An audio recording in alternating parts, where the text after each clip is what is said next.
Today, we are going to take a look at some of my favorite immersion mods for Skyrim. Now, before I get into it, immersion is a word that gets thrown around a lot. We have immersive suite rolls to immersive laundry to whatever immersive immersion is. My definition is a bit narrow. Immersive mods to me are ones that noticeably enhance the base experience or prevent you from being pulled out of that immersed frame of mind. To me, regardless of taste or design in a game, an immersion mod should be and feel as if it was meant to be that way by default. So starting off this list, we have Wet and Cold, and this mod adds weather-dependent visual effects as well as altering NPC behavior during those weather effects. On the base level, this means things like when it's snowing, that snow will accumulate on your armor. When it's cold, your breath is visible, if you have a breath, a slight nod to the undead among us, and if it's raining or you take a dip in the river, you get soggy and start dripping and your steps will have this kind of sloshing sound, and these changes occur for both you and the NPCs. The behavior portion of the mod causes NPCs to react to the weather, so if harsh weather comes out like a snowstorm, NPCs don't ignore it, they may seek shelter until it all blows over, and upon release of the script extender, Wet and Cold will no doubt get the same functionality that the classic mod has, where NPCs will equip weather-appropriate gear, things like hats, cloaks, scarves, etc., when it may be raining but not enough to go inside. Our next mod, like Wet and Cold, adds functionality that is standard in many other games: footprints.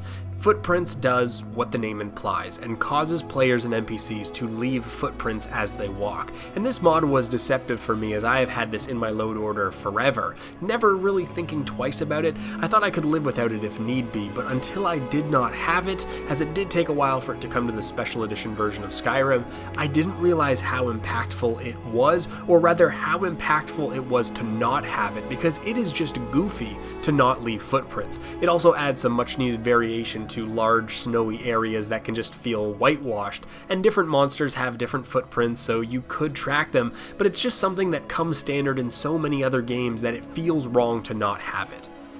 Coming up for our third mod on the list is Open Cities.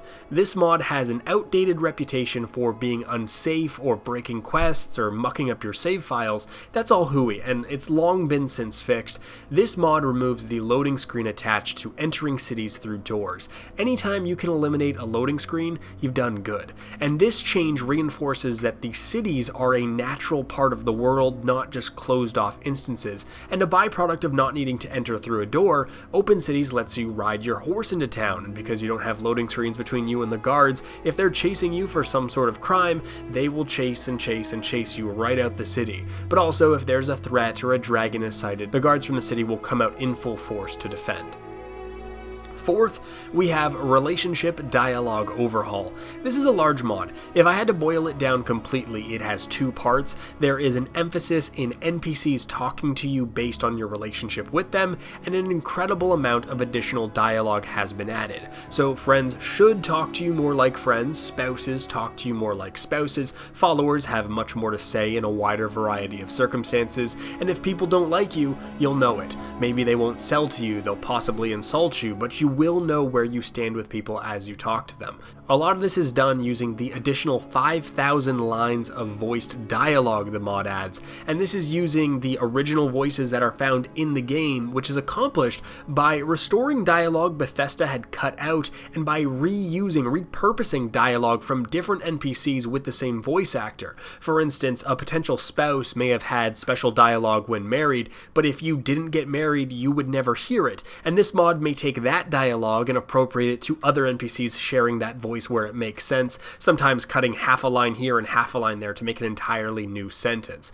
And I guess there is almost a tertiary benefit of the Relationship Dialogue Overhaul. It cuts down on the repetitiveness of dialogue, and this can't be understated for immersion. Arrow to the Knee, the Cloud District, these became things we joke about because that repetition is so blatant and immersion breaking that adding more variety to dialogue is one way to fix that problem, but you could also tackle it from the other side with no NPC greetings. This will greatly reduce the range at which people will just start talking to you, or remove automated greetings entirely if you wish, as another way to just prevent the repetitive lines is to just not hear them in the first place. And the last mod on the list is holidays. Maybe it's the MMORPG player in me, but celebrations and events that break the norm are something that I crave, and this takes holidays that exist in the Elder Scrolls lore and adds them into Skyrim in different types of ways. Whether this is Sun's Rest, a day shopkeepers take off to relax and then the entire town gets together at night to celebrate and let off fireworks, or the somber Feast of the Dead, which is a gathering in the Palace of Kings where a speaker will recite each of the names of the 500 companions of Ysgramor to honor them. Holidays comes with over 20 different reasons that cities can be different, decorated, NPCs gather, and just unique events that are planned that really breathe quite a bit of life into the game. There's something special about leaving a city for a dungeon and then coming back and it looking different or something's happening. The mod doesn't beat you over the head with any of these events. They're actually quite subtle. You can find out when they happen from flyers or a book that's thrown into your inventory or injected into the loading screens, or sometimes you'll just stumble upon them and be like, hey, that's neat. Now I want to make a note here at the end that I would say that one of the most important things to do for immersion is removing as much artificial stuff as possible. And this is speaking to the HUD mostly, but also things like the combat or the non-ambient music, quest markers, or even reducing reasons to pause and enter menus. The more stuff you can hide or get rid of, the better. However, this needs to be done to taste. Some like the compass, but some might want to remove just the enemy indicators. Some people might make it smaller, some people might remove the landmark markers, some might just auto hide it. And there are countless mods that allow you to do things like this to different degrees.